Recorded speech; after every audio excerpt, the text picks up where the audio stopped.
The key to maintaining a healthy social reputation in Hampshire was in securing an invitation to Lady Fathersham's garden party, a feat the Rose family had not successfully managed the last 2 years in a row.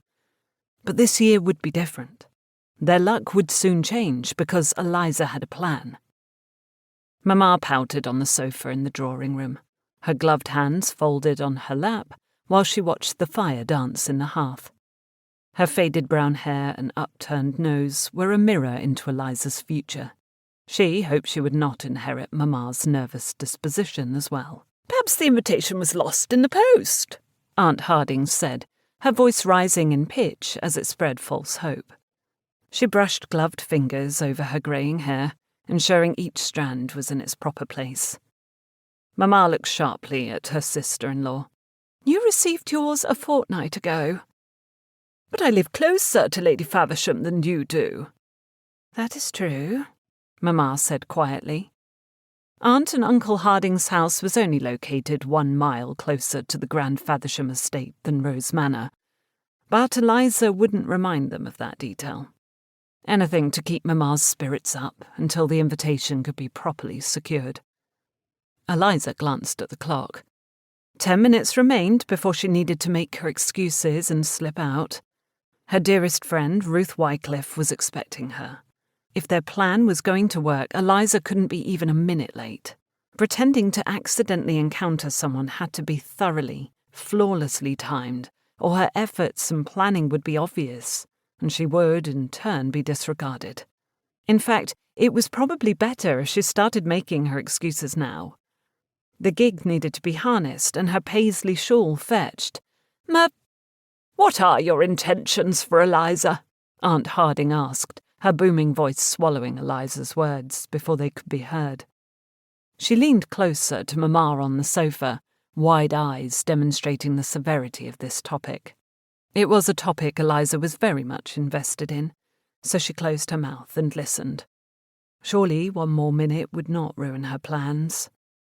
Mamma sighed in long suffering. "It is hopeless. Mr. Rose refuses to suffer the expense if it is all to be for naught. Yet we cannot restore our reputation without some proof Eliza is nothing like Mary, surely. Nor can you suffer the humiliation of being shunned in town, I dare say." Aunt Harding pinched a corner from the slice of pound cake on her plate and leaned back, nodding slowly while she chewed. "You must be accepted by Lady Faversham if you want to be accepted in London. There is nothing else for it." "It is impossible," Mamma's voice wavered. "We've yet to receive an invitation to the party. If she leaves us off the list again, we'll be forced to wait another 12 months, and miss the season next year as well. Eliza will lose her blush of youth, and it will be too late." A little dramatic, Eliza thought. At 21, she was holding on to her blush of youth with both hands.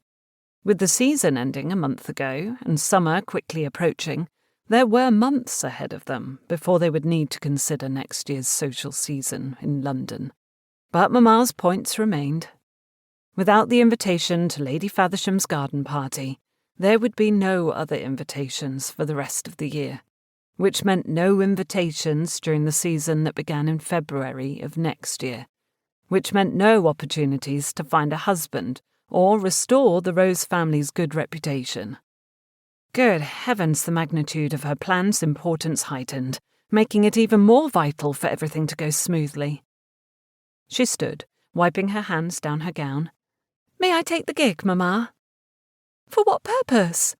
Mamma looked struck with surprise. Eliza breathed in patience. "I am meeting Ruth to play battledore and shuttlecock, remember?" "Is that wise?" Aunt Harding asked, her eyes narrowed in thought. Eliza's stomach clenched. She would not allow her aunt to step in and ruin this. "What do you mean?" Mamma asked, suddenly concerned. Aunt Harding looked at Eliza from the top of her styled dark hair to her slipper-clad toes.